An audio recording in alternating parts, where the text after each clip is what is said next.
A tree from which the aromatic oil from the seeds can be used to make candles. What a fantastic tree it is!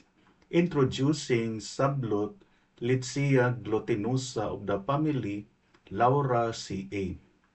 The genus name Litsea comes from the Chinese name for the tree, while glutinosa is derived from the Latin word glutinous, meaning sticky or glowy, referring to the resinous nature of the tree's leaves or fruits.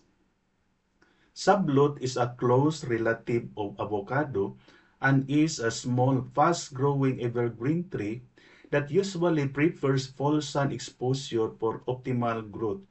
The edible pulp from the fruits of sablot has a sweet, creamy taste. Its wood is used as a firewood, charcoal, and agricultural implements.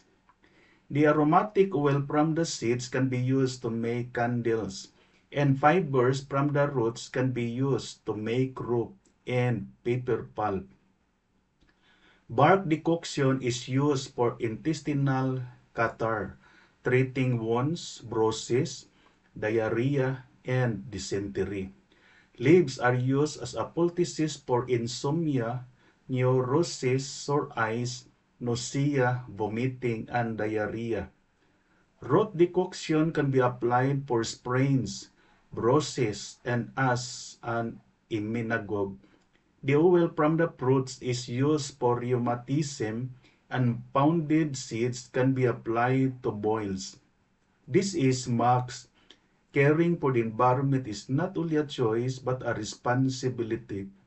Our efforts, even if small, when combined, can make life for a better future. Thank you and God bless.